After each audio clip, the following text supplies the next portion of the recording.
নমস্কার, শুভ সকাল বন্ধুরা। আমি টিনা আর আমার টিনা ভিলেজ ব্লগের আরও একটি নতুন ব্লগে তোমাদের সবাইকে জানাই অনেক অনেক স্বাগত আর অনেক অনেক ভালোবাসা।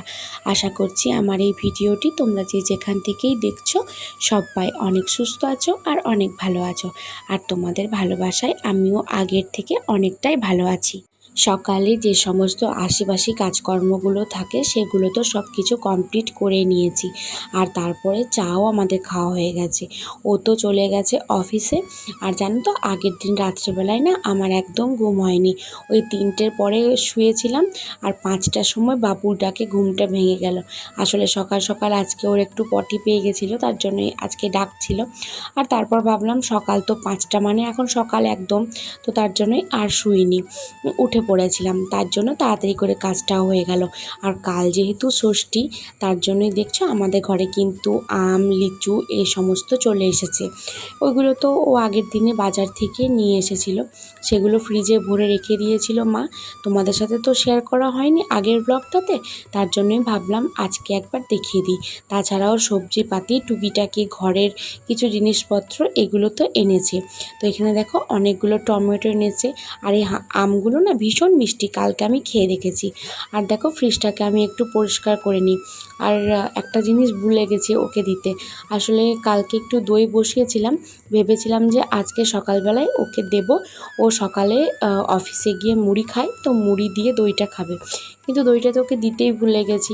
তো যাই হোক আমি ফোন করে বলছিলাম যে তোমার যদি কেউ থাকে ফাঁকা তো তাকে পাঠাও, একটু দিয়ে পাঠাবো। তো কেউই সেরকম ছিল না, তাই আর পাঠানো হয়নি। আর দেখো এই ভিডিওটা না বাবু করে দিয়েছে, জানো তো। বাবু আমাকে বলছে তুমি দেখাও আর আমি ভিডিওটা করছি। এই শাকগুলোকে বলে হ্যাংচা শাক, আমাদের এখানে এই নামেই পরিচিত। জানি না তোমাদের কোথায় কি বলে।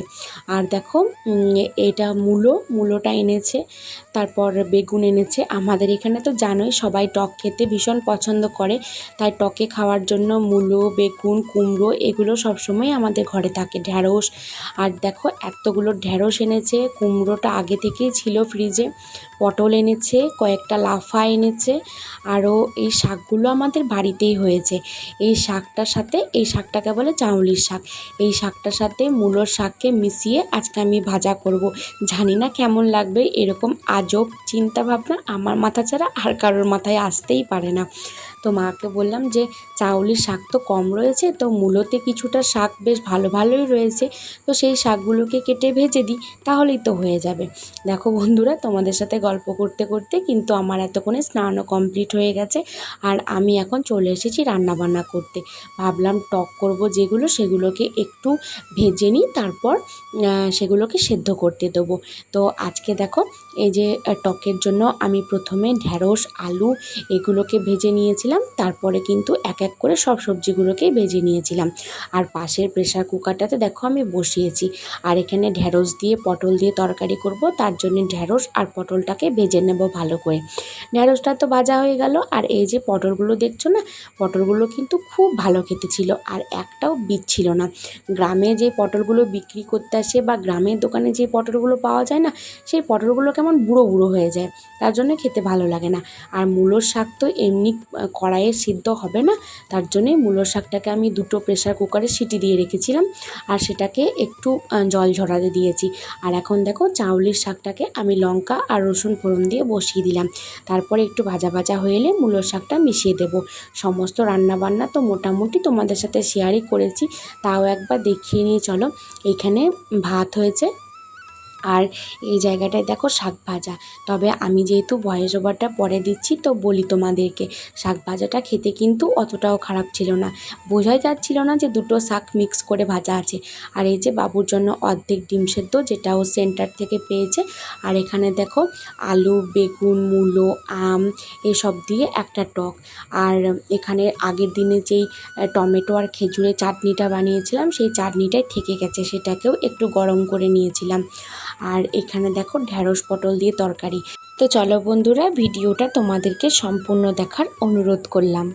ভাত খাওয়ার পর দুপুরবেলায় একটু শুয়েছিলাম। বিকালে ঘুম থেকে উঠে বাড়ির অন্যান্য জায়গাগুলো আমার ঝাঁটপাট দেওয়া কমপ্লিট হয়ে গেছে। আর তারপরে আমি রান্নাঘরটা ঝাঁট দিয়ে নিলাম। রৌদ্রের জন্য যেহেতু আমি বাসনগুলো ধুয়ে রাখতে পারি না দুপুরবেলায়, তাই এই সময়টাতেই আমি বাসনগুলো ধুয়ে নিই। গরম থাকে বটে, কিন্তু রোদটা তো আর মাথায় লাগে না, তার জন্যই বাসনগুলো ধুতে কিন্তু ভীষণই আরাম হয়। তো চলো বন্ধুরা, বাসনগুলো ধুতে ধুতে তোমাদের সুন্দর কিছু কমেন্ট পড়ে নেওয়া যাক। স্বপ্না কিচেন চ্যানেল বলেছে নাইস ভিডিও, তোমাকে অনেক ধন্যবাদ গো, তুমি খুব খুব ভালো থেকো। রিঙ্কি তপন বলেছে আশা করছি তুমি ভালো আছো। তো আমি তোমার ভিডিওটা প্রথম দেখলাম, খুব ভালো লাগলো, তার জন্য চ্যানেলটা সাবস্ক্রাইব করলাম। সারা জীবন তোমার পাশে আছি, আমার পাশে থেকো। হ্যাঁ গো বোনু, অনেক অনেক ধন্যবাদ তোমাকে, তুমিও খুব খুব ভালো থেকো। আর হ্যাঁ, তোমরা যখন কমেন্টগুলো করছো না, প্লিজ কমেন্টের নিচে একটু ছোট্ট করে লিখে দেবে তোমরা কোথা থেকে আমার এই ভিডিওটি দেখছো। সংসারে আরও অনেক খুঁটিনাটি কাজ রয়েছে, যেগুলো কিন্তু আমাদেরকে সকাল থেকে রাত পর্যন্ত রোজ করে যেতে হয়, কিন্তু সব কিছু তো আর ক্যামেরার সামনে দেখানো সম্ভব নয়। সন্ধ্যা ওই 8টা মতো বাজে, আর দেখো ইতিমধ্যে কিন্তু আমি অনেকক্ষণ আগে ভাতটা বসিয়ে দিয়েছিলাম, আর ভাতটা হয়েও গেছে। আলুটা তো সেদ্ধ হয়েই গেছিলো আগে, তো আলুটাকে উঠিয়ে নিয়ে আমি আলুটাকে জাস্ট একটু ম্যাশ করে রেখেছি। এখনও পর্যন্ত লবণ তেল দিয়ে আলুটাকে ঠিকঠাকভাবে করা হয়নি। আর দেখো আজকে কিন্তু মায়া ভীষণই গরম পড়েছে, তার জন্য মায়ের জন্য একটু লাল চা বানিয়ে নিয়েছিল। মা বলল আমি দুধ চা খাবো না, আমার সহ্য হবে না, তুমি খাও। তো আমি আমার জন্য মাকে বললাম দুধ চা করে দিতে, আর এই দুধ চাটা মুড়ি দিয়ে আমি আর বাবু খেয়েছিলাম। তো একটু বেশি করে করা হচ্ছে, তোমরা দেখতেই পাচ্ছ। আর দেখো বাদাম খাচ্ছে বাবু কেমন করে, সমস্ত বাদামগুলো কিন্তু খেয়ে নেবে। আর ওর জন্য আমি এই বাটিটার মধ্যে চাটাকে ঠান্ডা হতে দিয়েছি। আসলে এত বীভৎস পরিমাণে গরম পড়েছে না আমাদের এখানে, তার জন্য আজকে বিকালবেলায় ওকে আর হরলিক্সটা দিইনি। কি খাচ্ছ তুমি? কি খাচ্ছ? এদিকে তাকাও, এদিকে তাকা। চুরি করে কি খাচ্ছ? কি খাচ্ছ? বাদাম? অত বাদাম? ভাইও ভাইও, আর দেবো না, আর দেবো। সকালবেলায় বিছানা যখন গোটাই তখনই কিন্তু আমি আমার রুমটাকে মোটামুটি পরিষ্কার করে নিয়েছিলাম। মানে ওই বাবুর জামা কাপড় সব কিছু অগোছালো হয়েছিল, সেগুলোকে সব গুছিয়ে নিয়েছিলাম আর আলাদা আলাদা জায়গায় রেখেছি। তো খুব ভালো করে সেটা করিনি, তবে মোটামুটি একটা করেছি। এই বক্সগুলো কেনার একটাই কারণ জানো তো, যাতে করে জিনিসগুলো অগোছালো থাকলেও মানুষের চোখে না পড়ে, মানুষ যেন এসে দেখে বলতে পারে যে ঘরটা গোছানোই আছে। যাই হোক, সেইগুলোর জন্যই আর কি রাখা। তো তোমাদেরকে সব বক্সগুলো খুলে খুলে দেখিয়ে দিচ্ছি। ওই একটা মতো বক্স ফাঁকা আছে, তাছাড়া সব কিন্তু ভর্তি হয়ে গেছে। জানোই যে বাচ্চাদের কত ড্রেসপত্র লাগে। এই দিকে কিন্তু আমি ড্রেসিং টেবিলটাকেও ভালোভাবে ঝেড়ে মুছে পরিষ্কার করে নিয়েছি। ছোট ঘরের এই সমস্যা, একটা জায়গা হাত দিলেই কিন্তু বাকি জায়গাগুলো নষ্ট হয়ে যায়। কি আর করা যাবে বলো, যার যতটুকু আছে ততটুকু নিয়েই তো ভালো থাকতে হবে, তাই না? তো দেখো এইটুকু জায়গার মধ্যেই কিন্তু আমি আমার ঘরটাকে ভালোভাবে পরিষ্কার পরিচ্ছন্ন রাখা এবং গুছিয়ে রাখার চেষ্টা করি। তো বন্ধুরা, আজকের ভিডিওটা এই পর্যন্তই রাখছি, আর বড় করছি না। এই ভিডিওটা যদি তোমাদের ভালো লেগে থাকে তাহলে অবশ্যই একটা লাইক করে দিও, কমেন্ট করে জানিও কেমন লেগেছে। আর হ্যাঁ, আমার চ্যানেলের নতুন বন্ধু হয়ে থাকলে প্লিজ আমার চ্যানেলটাকে সাবস্ক্রাইব করে আমার ছোট্ট পরিবারের সদস্য হয়ে যাও। দেখা হচ্ছে খুব তাড়াতাড়ি নতুন একটা ব্লগের সাথে। ততক্ষণ পর্যন্ত ভালো থেকো, সুস্থ থেকো, সাবধানে থেকো সবাই। Ta-ta, bye, good night.